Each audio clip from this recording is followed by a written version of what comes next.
السلام علیکم رحمۃ اللہ وبرکاتہ۔ ریاست بہار میں مجلس اتحاد المسلمین کی بڑھتی ہوئی مقبولیت کا اندازہ اس بات سے لگایا جا سکتا ہے کہ بہار کے اسمبلی کے انتخابات میں مجلس اتحاد المسلمین نے پہلی مرتبہ قدم رکھا تو بہار کا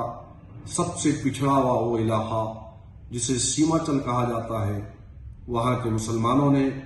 مجلس اتحاد المسلمین کی آواز پر لبیک کہتے ہوئے 5 اراکین اسمبلی کو چن کر دیا،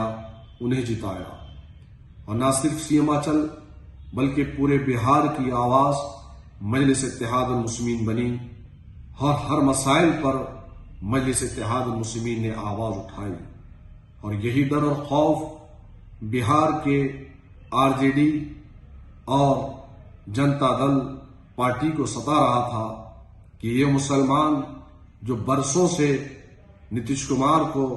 اور یادو پریوار کو جو ووٹ دیتا آیا ہے، یہ ووٹ ختم ہو رہا ہے اور مجلس اتحاد المسلمین مسلمانوں کی بے باک آواز بن رہی ہے۔ اور یہی ڈر اور خوف کی وجہ سے مجلس اتحاد المسلمین کو ختم کرنے کے لیے سب سے پہلا اقدام یہ کیا گیا کہ جیتے ہوئے 5 اراکین اسمبلی میں سے 4 کو خرید کر، یہ لوگ سمجھ رہے تھے نتیش کمار اور RJD کا صدر یہ سمجھ رہا تھا کہ مجلس کا خاتمہ ہو گیا، لیکن بہار کے مسلمانوں نے یہ بتایا کہ 4 غداروں کے جانے کے بعد بھی مجلس اتحاد المسلمین قائم و دائم رہے گی اور اسی طرز پر کام کرے گی، اور الحمدللہ محبان مجلس نے کام کرنا چالو کیا اور کام بھی کر رہے تھے۔ تو اس کے بعد مجلس کے بڑھتے ہوئے قدموں کو روکنے کے لیے بہار کے صدر اختر الایمان صاحب کو دھمکی آمیز فون آنے لگے اور ان کی ID کو ہیک کیا گیا، اور جب اس پر بھی بات نہیں بنی تو اس کے بعد یہ لوگ جو آج RJD کے اور جنتا دل کے پارٹی کے ذمہ داران ہیں، انہوں نے اور موجودہ سرکار نے مجلس اتحاد المسلمین کے ذمہ داران کو ستایا، ہراساں کیا اور جھوٹے کیسز ان پر کروائے۔ جب اس پر بھی بات نہیں بنی تو حالیہ دنوں میں آج 2 دن پہلے سیوان کے ہمارے نوجوان صدر جو مجلس اتحاد المسلمین کے ضلع صدر تھے، عارف جمال کو